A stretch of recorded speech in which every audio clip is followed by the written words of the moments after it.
کۆمەڵی فدراسیۆنی کوردی لە دانیمارک بە خێراتنێکی گەرمتان ئەکات کەوا لە شوێنی دوور و نزیکەوە هاتوون بۆ ئێرە بۆ بەسەرکردنەوەی یادی ئەو کەڵە پیاوانەی کە ئیمڕۆ بە شێوەی وتن و هەندێ فیلمی دیکۆمنتی پێشکەشتان ئەکەین. هاتنتان دڵسۆزی و خۆشەویستیە بۆ ئەو کەڵە پیاوانی کورد کە ئیمڕۆ دێنە باسکردن. خوشکان برایان، لەو ڕۆژەی کە گەلی کورد دروست بووە تا ئێستا گەلی کورد خاوەنی پیاوی مەرد و ئازا و سەرکردەی لێ هاتوو بووە. نابێ هەرگیز لە یادیان بکەین و لە بیرمان بچنەوە. بەڵام ئێستا لە ماوەی چەند کاتژمێرێکە ناتوانین ژیان و بەسەرهاتی هەموو ئازایی و مەردی گەلی کورد باس بکەین، بۆیە تەنها چەند گوڵبژێرێکمان لەناو پیاوی مەزن و کەڵە سەرکردەکانی کووردا کردووە. ئەو کەڵە پیاوانی کە بەرەو ڕووی هێرشی فارسی و تورک و عەرەبوونەتەوە و بوێرانە وەستاون بەرامبەریان بۆ بەرپابوونی شۆڕشی کورد. لێرەدا چەند کەڵە پیاوێکی سیاسی کوردمان هەڵبژاردووە و بە پێی مێژووی لەدایکبوونیان و خەباتی پاچی کوردانیان باسییان ئەەکەین و یادیان ئەەکەینەوە. ئەویش بە پێی مێژووی خەباتیان. سەرەتا دەقیقەیەک وەستان بۆ گیانی پاکی شەهیدانی کورد و کوردستان. دوای ئەوە سرودی ئەی ڕەقیب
شێخ محمودی نەمەر مەلیکی کوردستان.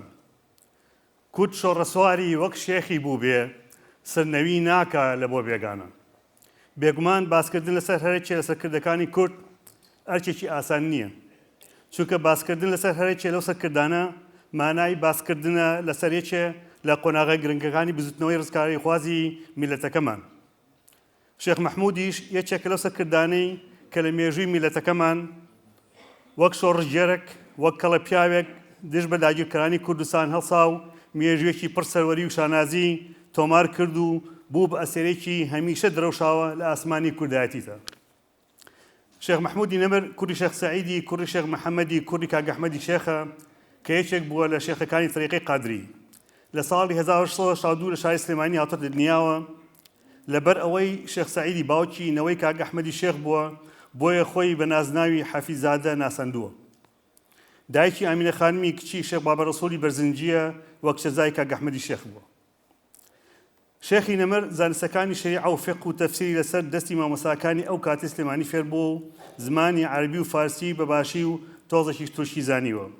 ڕێز و حورمەتێکی گەورەی هەبووە لە ناوچەکەدا. ساڵی 1904 لەگەڵ باوکی چای بە سوڵتان عەبدولحەمید کەوتووە. ساڵی 1909 شێخ سەعیدی باوکی و شێخ ئەحمەدی برای لە مووسڵ بە پیلانێک شەهید دەکرێن. بەڵام شێخ محمود ڕزگاری دەبێت و بەڵام دەخێتە بەندیخان لە مووسڵ تاکو ساڵی 1910 کاتێک عوسمانیەکان مەجبور دەبن ئازادی بکەن و دوایی دەگەڕێتەوە بۆ سلێمانی. ساڵی 1970 پاش شکستی دەوڵەتی عوسمانی و کشانەوەی هێزەکانی شێخی نەمر ئەمەی بە فرسەت زانی و مێنوشێنێکی کوردی لە سلێمانی دامەزراند و لەم هەنگاوەشدا ئینگلیز پاڵپشتیان گرت و کردیان بە حاکمی سلێمانی. بەڵام دواتر شێخ هەستی کرد کە ئینگلیز بەدڵ لەگەڵ کوردانیە و بەپێی پێویست پاداشە نەداوەتەوە. بۆیە لە ڕۆژی 25/1990 سربەخۆیی دەسەڵاتەکەی ڕاگەیان. لە بەرامبەردا ئینگلیز هێزێکی گەورەیان ئامادە کرد و لە قۆڵی کەرکووکەوە دەستیان کرد بە هێشکردن بۆ سەر سلێمانی. و لە دەربەندی بازیان ڕوبەڕووی لەشکری خۆبەختکاری شێخی نەمر بوونەوە و شەڕێکی گران لە نێواندیانە هەڵدەگیرسێ و بەجێکی نوێ لە کوردیاندا. لە ئەنجامدا شێخی نەمر بە برەنداری لە پەنابەردە قارەمان بەدیل گیرا و لەگەڵ هەندێک لە هەواڵەکانی ڕەوانەی بەغدا کران. لەوێ لایەن دادگای سەربازی سزای لە سزادانی بۆ دەردەچێت. بەڵام ئینگلیز لە ترسی کاردانەوەی لە سزادای شێخی نەمر لەلایەن میلەتی کوردەوە ناچار دەبن سزاکەی کەم بکەنەوە بۆ زیندانی هەتاتایی و دوایی دووری دەخەنەوە بۆ دوورگەی هەنگام لە هیندستان و لەوێ 2 ساڵ دەمێنێتەوە. پاش ڕخستنەوەی شێخ محمود سلێمانی باری ئاسایشی کوردستان زیاتر تێک دەچێت. بۆیە ئینگلیز ساڵی 1922 ناچار دەبن شێخ بجێڕنەوە بۆ کوردستان و حکوومەتی عێراق و بریتانیا وعدی پێدەدەن کە کورد مافی دامەزراندنی دەوڵەتێکی هەبێت. شێخی نەمر حکوومەتێکی کوردی دادەمەزێن بە سەرۆکایەتی شێخ قادری حەفید کە زۆر دەستکەوتی گەورەیان بولتی کورد هێنایەت دی لەو کاتەدا لەوانەکردنی زمانی کوردی بە زمانی ڕسمی و هەڵکردنی ئاڵای کوردستان و دەرچوونی چەندین ڕۆژنامە و دەرکردنی یەکەم پولی کوردستان.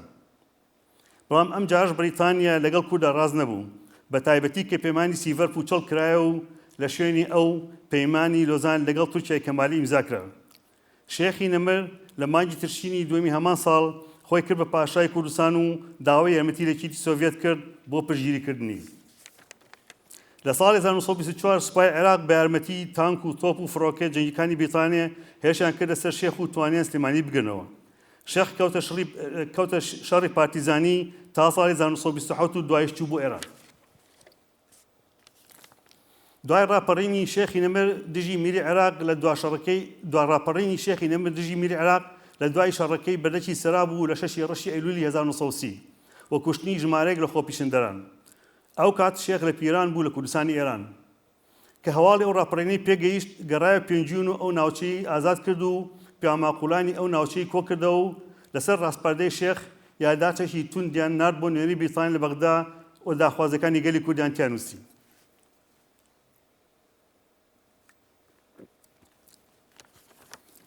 کاتێک کە شێخ مەحموود هیچ وەڵامێکی پێ نەگەیشت کەوتە شەڕێکی قورس لەگەڵ سوپای عێراق و لە شەڕی ئاوباریک بە یارمەتی چەند هۆزێکی ئەو ناوچەیە توانیان زەر و زیانێکی گەورە بە سوپای عێراق بگێنن.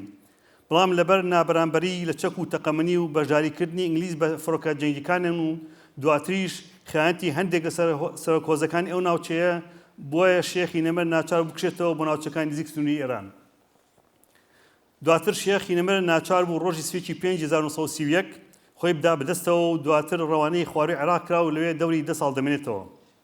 تاکو شەڕەکەی ڕەشید عالی گێلانی لە ساڵ 1941 دژی ئینگلیزەکان توانی خۆی ڕزگار بکات و بگەڕێتەوە بۆ سلێمانی و چوو لە گوندی داریکەلی دانیشت و دوایی ژیانی لێ بردەسەر. شێخی نەمر ساڵی 1956 نەخۆش دەکوێت و دەبرێت بۆ بەغدا بۆ چارەسەری. شەوی 9 تشرین یەکەمی هەمان ساڵ لە یەکێک لە نەخۆشخانەکانی بەغدا کۆچی دوایی دەکات و ماڵ ئاوایی دەکات لە میلەتی کورد و تەرمی پیرۆزی دێهێنەوە بۆ سلێمانی. لەوێ بە خۆپیشاندانێکی بێوێنەدا جەماوەری شاری سلێمانی ڕوبەڕووی پۆلیس دەبنەوە و تەرمەکەی شێخی چەندین گولی بەردەکەوێت و ژنە قارەمانی کورد ئەختەر شەهید دەبێت و چەندین کەسی تریش بریندار دەبن. دوایی تەرمی پیرۆزی دەگەێن مزگەوتی گەورە و لەوێ لە نزیک باپیرانی بە خاک دەسپێت و گیانی پاشی چووە بەهەشتی شەهیدانی کورد و کوردستانەوە. شێخی نەمر هەمیشە هەتایە وەک سمبولێکی ڕێگای ئازادی لە دڵی ڕۆڵەکانی میلەتەکەمان دەمێنێت و هەمیشە وەک پاشای کوردستان ناو دەبرێت. قارەمانیتی و لە خۆبوردووی ئەم سەرۆکە بوو بەهۆی ئەوەی ڕێز و حرمەتی تایبەتی هەبێت لای میلەتەکەی و تەنانەت دوژمنانی کوردیش هەمیشە حسابی تایبەتیان بۆ کردووە و نەیانتوانێت پشتگوێ بخەن. یەکێک لەو نمونانەی کەشانە باس بکرێت وەڵامەکەی بارزانی نەمرە بۆ مەسعودی کوڕی کاتێک لێی دەپرسێت بۆ هەر کاتێک لەگەڵێکی لە کوڕەکانی شێخی نەمردا بۆ نمونە شێخ لەتیف، شێخ ڕەوف یان بابە عەلی بەیەکەوە بن هەمیشە دوانەوە دەڕوات و قەت پێشیان ناکرێت. بارزانی نەمر لە وەڵامدا دەڵێت ئەوانە لە بنەماڵەیەکی گەورەن، ئەوانە کوڕی شێخ مەحموودی حەفیدن مەلیکی کوردستان، ئەو گەورەی هەمومانە و لەبەر ئەو نابێ پێشامکەوی. بەڵێ بە حەق شێخی نەمر مامۆستای کوردایەتی و نیشتمانپەروەری بوو. شۆڕشەکانی شێخی نەمر ژیانی نەمر و ژیانی پڕ لە قارمەتی پێویستە بێتە قوتابخانێک و دەرسی لێوە بگیرێت، بە تایبەتی لەم کات و هەلو مەرجە چارەنووسازدا کە میلەتەکەمان پیا تێپەڕ دەبێت. ئەیش بە یەکخستنی ماڵی کورد و داڕشتنی شتاتیکی نەتەوەیی کە پشت بەهێزی لە بنهاتووی میلەتەکەمان بەستێت و لە هەمان کات ڕەچاوکردنی کاردانە و بەرژەوەندی هێزە گەورەکان لە ناوچەکەدا بەرەو پێشبردننی ئەزمووی دەسەڵاتی کوردی لە باشووری کوردستان تا گەیشتن بە ئاواتەکانی شێخی نەمر و ئاواتی هەموو سەرکردەکانی کورد و هەموو ئەوڕۆڵانی ژیانی خۆیان کرد بە قوربانی کە هیچ دەوڵەتی سەربەخۆیە بۆ کوردستان. ئەی شێخی نەمر، تۆ نەک هەر ڕێباز و مەزارەکەت پیرۆزە، تەنانەت ئەو بەردەی بە برینداری پشتی پێوە نابوو بۆ شوێنێکی پیرۆز و بە بەردە قارەمان ناو دەبرێت. لەم یادە پیرۆزدا پەیمان تازە دەکەینەوە کە ڕێبازەکەت بەر نەدەین تا گەیشتن بە ئاواتی پیرۆزت کە دەوڵەتی سەربەخۆ بۆ کوردستان. هەزاران سڵاو لە ڕوح و ناوی پیرۆزت، هەزاران سڵاو لە گیانی گشت شەیدانی کورد و کوردستان.